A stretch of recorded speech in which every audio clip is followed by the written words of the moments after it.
चलो देखो इधर,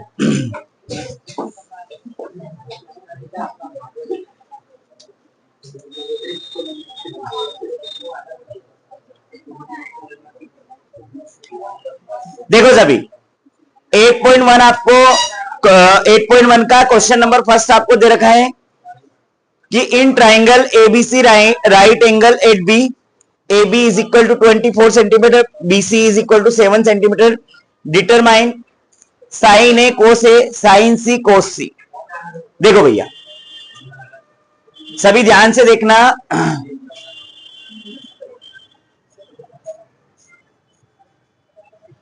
क्वेश्चन नंबर फर्स्ट है ना, क्वेश्चन नंबर फर्स्ट आपको दे रखा है ए बी की वैल्यू 24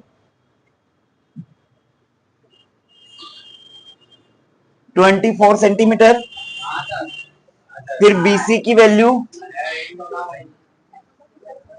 7 सेंटीमीटर, बीसी की वैल्यू 7 सेंटीमीटर। हमको वैल्यू निकालनी भैया साइन ए और कोस ए।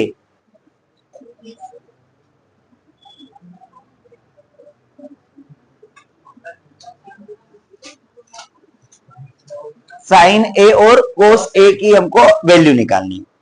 देखो जब भी 8.1 के सम हमारे सामने आए, वैसे हमको पहचान में आ जाएंगे कि 8.1 के सम है कि 2 के है कि 3 के है। अब जब आप प्रैक्टिस करोगे ना तो ऑटोमेटिकली आप पहचानने लग जाओगे कि भैया 8.1 के सम है, 8.2 के या 8.3 के। तो जब भी 8.1 के सम हमारे सामने आते हैं तो सबसे पहली फुर्सत में आपको क्या बनाना है, एक राइट एंगल ट्राइंगल बनाना है। क्या बनाना है आपको? राइट एंगल ट्राइंगल, है ना। राइट एंगल ट्राइंगल सबको पता है कैसा बनता है, ये राइट एंगल ट्राइंगल क्वेश्चन में दे रखा है। देखो right angle at B, right angle at B दे रखा है आपको।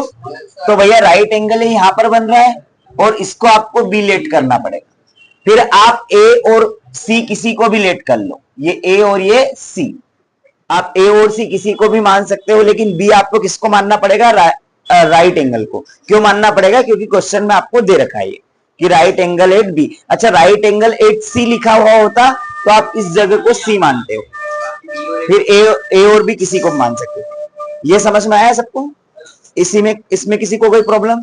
अब वैल्यू दे रखी भैया, ए बी की वैल्यू 24 सेंटीमीटर दे रखी है, बीसी की वैल्यू 7 सेंटीमीटर। जब तक आपके पास ये तीनों वैल्यू अवेलेबल नहीं रहेगी तब तक आप इसके सम नहीं सोल्व कर पाओगे। मतलब सीधी सी बात है, ना ही साइन ए कोस ए निकाल पाओगे। साइन ए और कोस ए निकालने के लिए आपको ये तीनों की तीनों वैल्यू जरूरी है ना। तो भैया तीनों की तीनों वैल्यू निकालने के लिए ये क्या है भैया, आपका राइट एंगल ट्राइंगल है।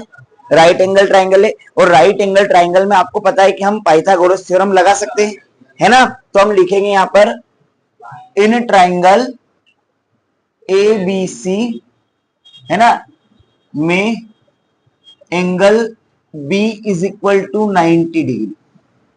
ट्राइंगल एबीसी में भैया एंगल बी कितना है आपका? 90 डिग्री, है ना। लिखेंगे bye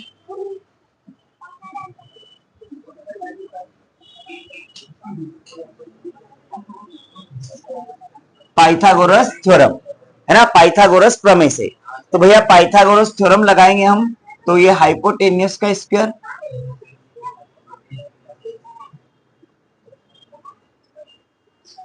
is equal to base का स्क्वायर प्लस परपेंडिकुलर का स्क्वायर। ठीक है। देखो हाइपोटेन्यूस ये हम ऑलरेडी पढ़ चुके हैं कि हाइपोटेन्यूस सबसे बड़ी साइड होती है, सबसे बड़ी भुजा होती है ना। हाइपोटेन्यूस सबसे बड़ी भुजा होती है और 90 डिग्री के सामने होती है ना। 90 डिग्री के सामने, ये आपका 90 डिग्री इसके सामने वाली हाइपोटेन्यूस। तो हाइपोटेन्यूस हो गया आपका भैया एसी, एसी का स्क्वायर बेस, है ना। अब बेस, अच्छा अब ये कंफ्यूजन, ठीक है।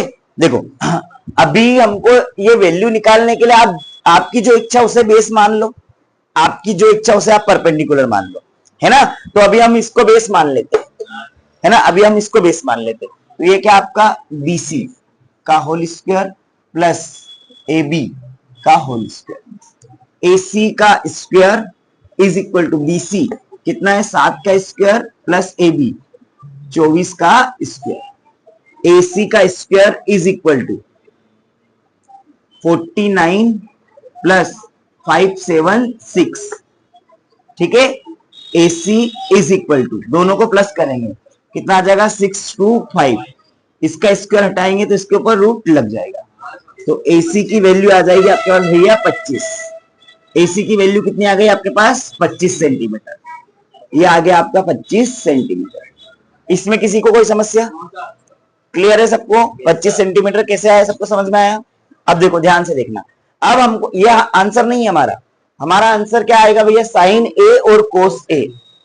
ये ए का मतलब क्या होता है मैंने बताया था आपको, ए का मतलब क्या होता है एंगल, है ना। ए का मतलब एंगल नहीं, ए फॉर एंगल नहीं है, एंगल ए, एंगल ए की बात हो रही है।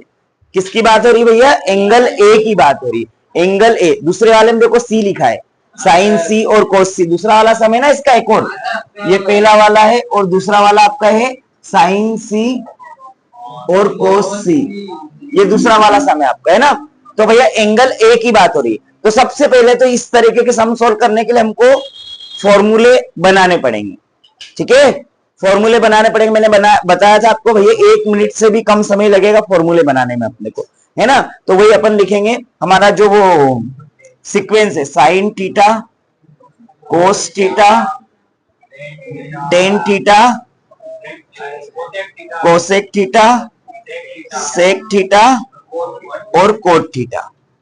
ठीक है, फिर अपना वही पंडित, बद्री, प्रसाद, हर, हर, बोले, हर, हर, बोले, पंडित, बद्री, प्रसाद।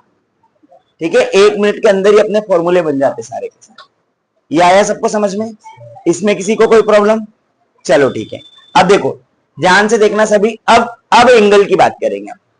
किस एंगल की बात करेंगे? एंगल ए की, है ना, एंगल ए की।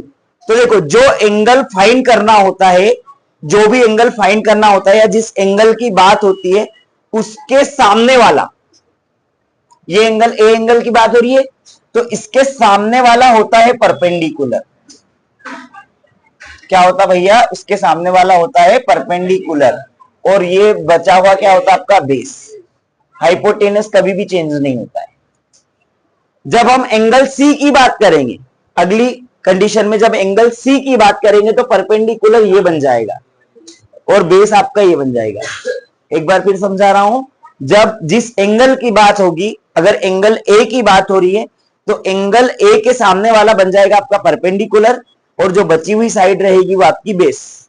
हाइपोटेनस आपका चेंज नहीं होगा, जो है वही रहेगा। हाइपोटेनस कभी भी चेंज नहीं होगा, जो सबसे बड़ी साइड है वही रहेगा, है ना। ये समझ में आया सबको? चलो तो देखो परपेंडिकुलर क्या बन जाएगा आपका बीसी। क्यों बन जाएगा? क्योंकि एंगल ए की बात हो रही है और एंगल ए के सामने कौन सा है, कौन सी साइड है? बीसी। बीसी क्या बन जाएगा आपका? ये परपेंडिकुलर। ठीक है, अब हमको फाइंड करना भैया साइन ए। क्या निकालना भैया? साइन ए, है ना। तो साइन ए, है ना, sine A, sine A is equal to, sine A की वैल्यू क्या है? P अपॉन में H। साइन ए की वैल्यू हमारे पास P अपॉन में H। ठीक है, साइन ए की वैल्यू है P अपॉन में H। तो देखो परपेंडिकुलर, अब P मतलब परपेंडिकुलर होता है, तो परपेंडिकुलर कितना आपका 7, 7 है ना, और H हाइपोटेनस कितना आपका 25। एक आंसर आपका ये आ गया। आया समझ में सबको, है ना। फिर आएगा आपका कोस सी, सॉरी कोस ए, ए की बात कर रहे अपन, है ना। तो कोस ए की बात करें तो ये होता है आपका बी अपॉन में एच। तो कोस ए इज इक्वल टू भैया बेस कितना आपका 24, हाइपोटेनस कितना आपका 25। एक आंसर आपका ये आया सबको समझ में? चलो अब ध्यान से देखो, सी वाला भी निकालेंगे, साइन सी और कोस सी। तो भैया सी वाला निकालेंगे ना, तो ये इसके सामने ये हो जाएगा परपेंडिकुलर और ये हो जाएगा बेस। अब सी की बात कर रहे हैं अपन इसलिए, है ना। तो sine C is equal to, formula तो वही रहेगा पी अपॉन में एच। अब परपेंडिकुलर क्या हो गया है आपका 24, ये 24/25 sine C is equal to B upon में एच। अच्छा कोस सी है, सॉरी ये कोस सी है ना।